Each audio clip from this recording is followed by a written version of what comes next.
The story of Bengal's division by the British is a tumultuous tale that takes us back to the early 20th century during a time of great social and political upheaval in India. It all began in 1905 when Lord Curzon, the then Viceroy of India, announced a plan to partition the province of Bengal. This decision was met with widespread protests and opposition from the people of Bengal, who saw it as a ploy to weaken the region's nationalist movement by dividing it along religious lines.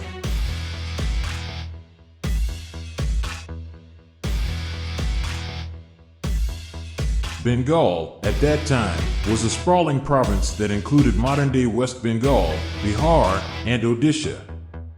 The main argument behind the partition was to make the administration of Bengal more efficient by separating the Hindu-dominated West from the Muslim-dominated East. However, it was widely perceived as a move to placate the growing Hindu and Muslim communal sentiments that were fueling the nationalist movement in India. The announcement sparked off a wave of protests, strikes, and demonstrations across Bengal, which soon spread to other parts of the country. The British authorities responded with force, cracking down on the protesters and imposing curfews and bans on public gatherings. The protests were not just limited to the streets, however. There was a concerted effort to resist the partition by boycotting British goods and services and promoting Swadeshi, indigenous, products.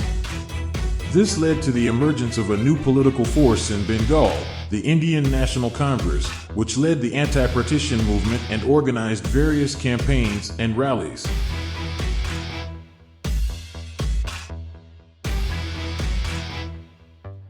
The partition of Bengal came into effect in October 1905, despite widespread opposition.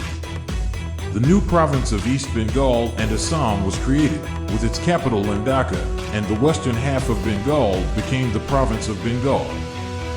The impact of the partition was felt on various levels, from the social and economic to the political and cultural. It led to the alienation of the Muslim population in Bengal, who felt marginalized and ignored by the British authorities. The partition also dealt a blow to the Swadeshi movement, which lost its momentum after the creation of East Bengal.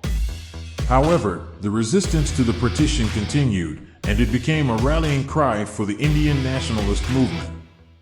The anti-partition movement played a pivotal role in shaping the course of Indian politics and paved the way for the eventual independence of India.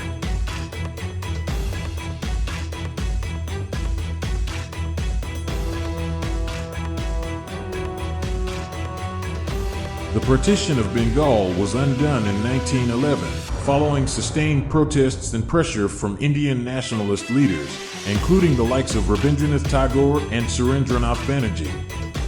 The province of Bengal was reunited, but the damage had already been done. The partition had created a sense of communal polarization and suspicion that would continue to plague India for decades to come. The story of Bengal's division by the British is a reminder of the deep-seated political and social issues that have shaped India's history. It highlights the importance of resistance and protest in the face of injustice and oppression, and the power of collective action to effect change.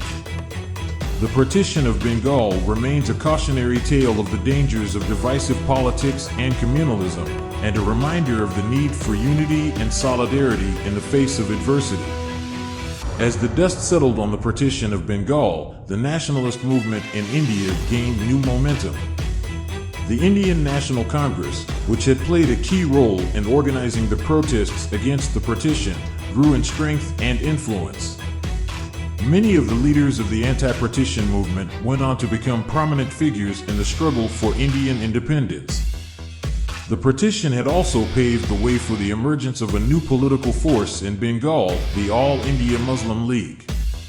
The League had initially supported the partition, seeing it as a way to protect the interests of the Muslim community in Bengal. However, as the nationalist movement gained momentum and the League's leaders became more radicalized, they began to demand a separate Muslim homeland in India, a demand that would eventually lead to the partition of India in 1947.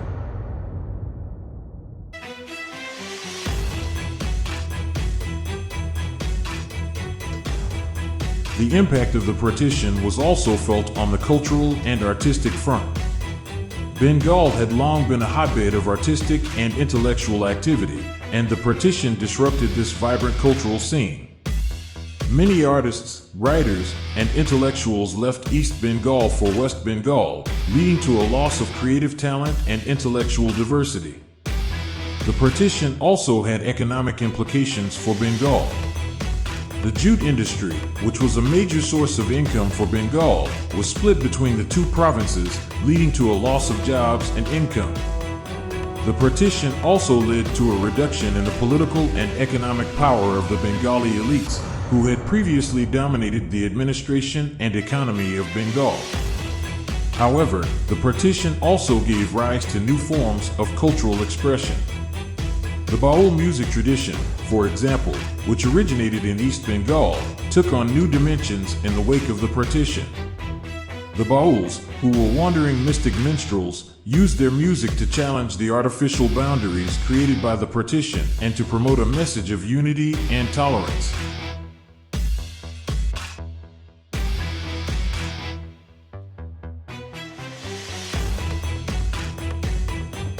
The story of Bengal's division by the British is thus a complex and multifaceted one. It is a story of resistance and protest, of political maneuvering and communalism, and of cultural disruption and renewal. It is a reminder that the history of India is a history of struggle and resilience, of triumphs and setbacks, and of the enduring spirit of its people.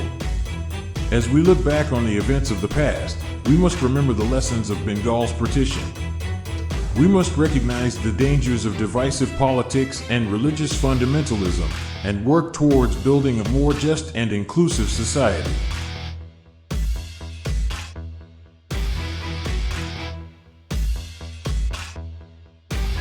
We must celebrate the diversity and richness of our cultural traditions and strive to create a world in which all voices are heard and all people are valued.